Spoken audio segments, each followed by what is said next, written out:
Hello everyone, welcome back to our channel 24/7 CA zone.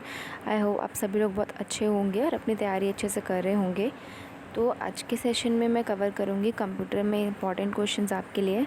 तो video को starting to and ज़रूर देखना, और आपको अगर कोई डाउट है, आपको कोई क्वेरी है तो आप हमसे ईज़िली पूछ सकते हो। बाकी आप अपनी अच्छी तैयारी करते रहिए। कोई भी आपको प्रॉब्लम होती है तो आप डायरेक्टली हमसे पूछ सकते हो।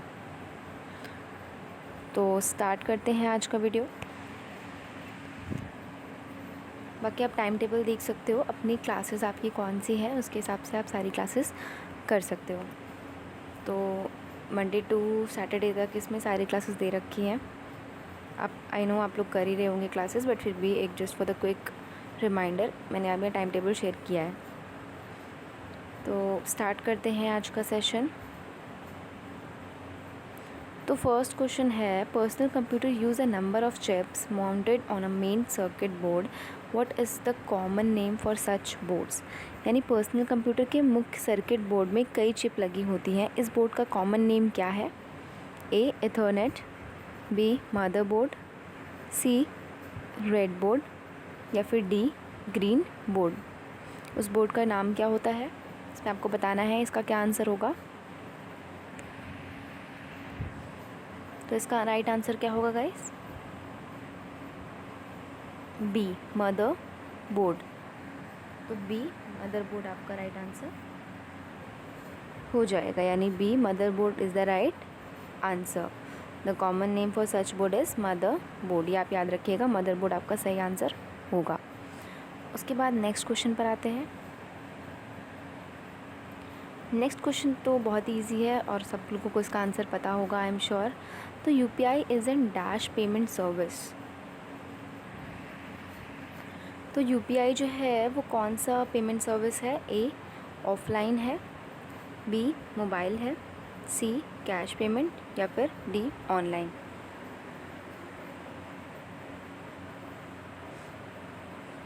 तो इसका जो राइट आंसर होगा वो सभी को पता होगा कि ये ऑनलाइन पेमेंट सर्विस होता है। हाँ, रन मोबाइल में करता है, बट ये होता है ऑनलाइन पेमेंट सर्विस ही। तो D online payment service is the right answer. तो डी आपका राइट आंसर हो जाएगा। तो UPI is an online payment service. उसके बाद नेक्स्ट क्वेश्चन पर आते हैं।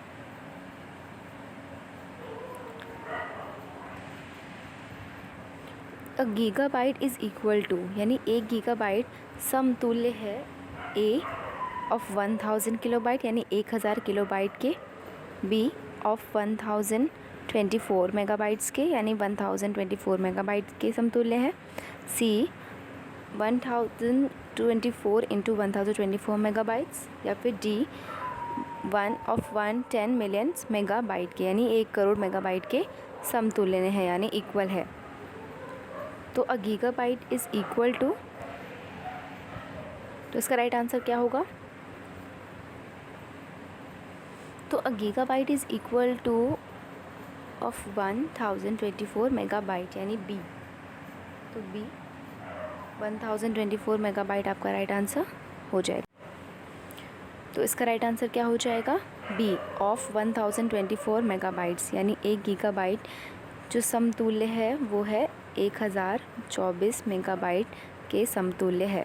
तो बी आपका राइट आंसर हो जाएगा। उसके बाद नेक्स्ट क्वेश्चन पर आते हैं। नेक्स्ट क्वेश्चन में पूछा गया है, which of the following is related to internet security, यानी इनमें से कौन इंटरनेट सुरक्षा से संबंधित है। तो इसमें ऑप्शन दे रखे हैं, ए W3C यानी WWW, या फिर बी CERT, या फिर सी MIT, या फिर डी DSL। तो इनमें से कौन सा रिलेटेड है, इंटरनेट सुरक्षा से संबंधित कौन सा है? तो इसमें राइट आंसर क्या हो जाएगा? कौन सा रिलेटेड है इंटरनेट सिक्योरिटी से?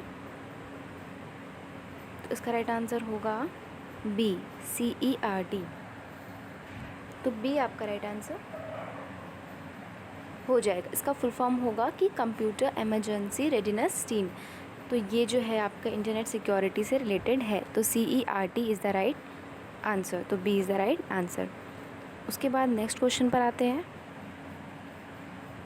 नेक्स्ट क्वेश्चन में पूछा है a small network making up the internet and also having a small numbers of computer with in its called, यानी एक छोटा नेटवर्क जो इंटरनेट की सुविधा देते हो और एक कई कंप्यूटर का समूह है, वो क्या कहलाएगा? ए होस्ट, बी एड्रेस, सी सब डोमेन या फिर डी नन ऑफ दिस, यानी इनमें से कोई भी नहीं। तो इसका जो सही उत्तर होगा वो क्या होगा? वो कहलाएगा होस्ट। तो ए आपका राइट आंसर हो जाएगा, यानी एक छोटा नेटवर्क जो इंटरनेट सुविधा देता है, कई कंप्यूटर का समूह होता है, उसे क्या कहते हैं? उसे कहते हैं होस्ट। तो होस्ट आपका राइट आंसर हो जाएगा। तो A is the right answer. उसके बाद नेक्स्ट क्वेश्चन पर आते हैं। नेक्स्ट क्वेश्चन में पूछा है malware spread by infecting computers in many ways through, जिसमें पूछा है किस चीज़ के माध्यम से मालवेयर कंप्यूटरों में कई तरीकों के संक्रमण फैलाते हैं? ए पोर्टेबल डिस्क, बी ईमेल्स, सी CD रोम्स या फिर डी फाइल डाउनलोड्स। तो malware spread by infecting computers in many ways through which of the followings, इसका सही उत्तर क्या होगा?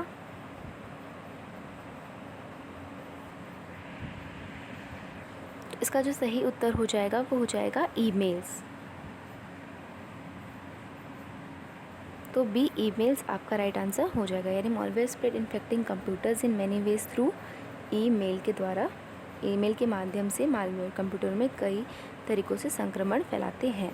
तो ईमेल्स आपका राइट आंसर हो जाएगा, यानी B is the right answer. उसके बाद नेक्स्ट क्वेश्चन पर आते हैं। नेक्स्ट क्वेश्चन में पूछा है in latest generations computer the instructions are executed, यानी आधुनिक कंप्यूटर युग में निर्देश क्रियान्वित होते हैं। ए पैरेलल टू, यानी समांतर रूप में, बी इन सीक्वेंस, यानी क्रमवार रूप में, C in the form of pipeline, यानी पाइपलाइन के रूप में, या फिर डी कोई नहीं, यानी नन ऑफ दिस। तो इसका राइट आंसर क्या होगा? किस रूप में होते हैं?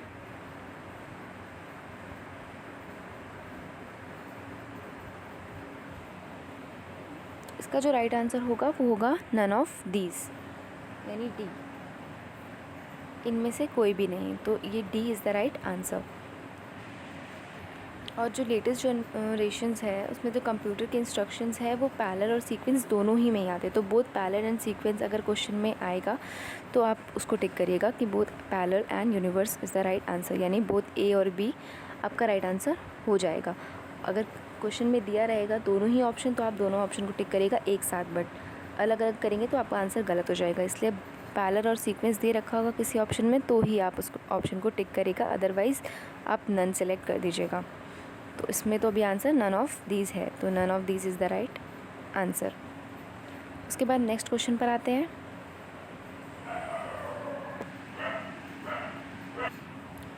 नेक्स्ट क्वेश्चन में पूछा है which of the following devices can be use to input printed text, यानी निम्नलिखित में से कौन सा डिवाइस प्रिंटेड टेक्स्ट के इनपुट की तरह इस्तेमाल किया जाता है? A OCR, B OMR, C MICR या फिर D all of the above.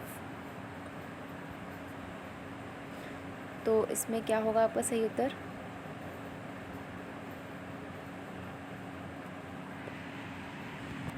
तो इसका राइट आंसर क्या होगा? इसका राइट आंसर होगा ए OCR, यानी ऑप्टिकल कैरेक्टर रिकॉग्निशन। तो उसमें पूछा है in writer document selection of text can be of,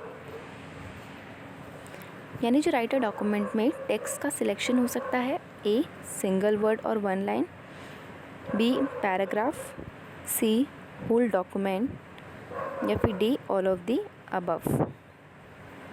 तो राइटर डॉक्यूमेंट में selection of text can be of, तो इसका राइट आंसर क्या होगा? इसका राइट आंसर हो जाएगा D all of the above, यानी इन सभी के द्वारा हो सकता है। तो all of the above is the right answer. तो डी आपका राइट आंसर हो जाएगा। उसके बाद नेक्स्ट देखते हैं क्वेश्चन। नेक्स्ट क्वेश्चन में मैंने फुल फॉर्म्स लिए हैं, जैसे कि मैंने पिछले वाले सेशन में भी आपका फुल फॉर्म्स कवर किए थे इंपॉर्टेंट, तो इसमें भी मैंने इंपॉर्टेंट फुल फॉर्म्स लिए हैं। आप मेक श्योर आप सारे फुल फॉर्म याद रखें और नोट करते जाएं, ताकि आप कोई भी चीज़ जो है एग्ज़ाम के टाइम पे भूलें ना। तो फर्स्ट है ESC यानी इलेक्ट्रॉनिक स्टेबिलिटी कंट्रोल। तो इसका फुल फॉर्म क्या हो जाएगा? Electronic stability control. और एक वर्ड जो है वो सही हो, कि आप याद रखें, बिकॉज कन्फ्यूजन हो सकती है वर्ड्स में आपको, तो आप अच्छे से फुल फॉर्म याद करिए, तो आपको जो आप रोज़ रिवाइज़ करेंगे तो आपको इजीली याद हो जाएगा। तो मेक श्योर आप प्रैक्टिस भी करें और अपना जो है रिवीजन करते रहें अपने टाइम टू टाइम, ताकि आपको एग्ज़ाम में ज़्यादा प्रॉब्लम ना हो। और उसके बाद है EMI। तो इसका फुल फॉर्म क्या हो जाएगा? इसका फुल फॉर्म हो जाएगा इलेक्ट्रोमैग्नेटिक इंटरफेरेंस। तो इलेक्ट्रोमैग्नेटिक इंटरफेरेंस इसका फुल फॉर्म हो जाएगा। उसके बाद है CSI का फुल फॉर्म क्या होगा? Common system interface. तो इसका फुल फॉर्म हो जाएगा कॉमन सिस्टम इंटरफेस। उसके बाद DSS, ये तो बहुत इजी है, डिसीजन सपोर्ट सिस्टम, ये आपको तुरंत याद हो गया होगा, तो ये भी इम्पॉर्टेंट है, डिसीजन सपोर्ट सिस्टम। उसके बाद है टेलनेट। तो टेलनेट का फुल फॉर्म क्या हो जाएगा? टेलनेट का फुल फॉर्म हो जाएगा टेलीटाइप नेटवर्क। तो टेलीटाइप नेटवर्क आपका टेलनेट का फुल फॉर्म हो जाएगा। टेलनेट, नेट से आप नेटवर्क याद रख सकते हो और टेल से आप टेलीटाइप याद रख सकते हो। ऐसे ही आपको सारे फुल फॉर्म्स याद रखने हैं, मतलब एक हमको शॉर्ट फॉर्म बना लेना है उस चीज़ का, और आपको उससे जो है वो याद रहेंगे फुल फॉर्म। तो मेक श्योर आप सारे फुल फॉर्म नोट करते जाओ, जो कि आपके लिए इम्पॉर्टेंट है और आपके क्वेश्चन मतलब एग्ज़ाम्स में पूछे जा सकते हैं। तो आज के सेशन में बस इतना ही गाइस। आई होप आप लोगों को सेशन अच्छा लगा होगा। तो लाइक शेयर एंड सब्सक्राइब। और आपको कोई भी डाउट होता है, एनी डाउट, तो आप डायरेक्टली हमसे पूछिए। कोई भी प्रॉब्लम है तो आप हम डायरेक्टली हमसे पूछ सकते हैं, हम आपका आंसर ज़रूर करेंगे। और बाकी अपना अच्छे से रिवीजन करते रहिए। Okay guys, bye, take care.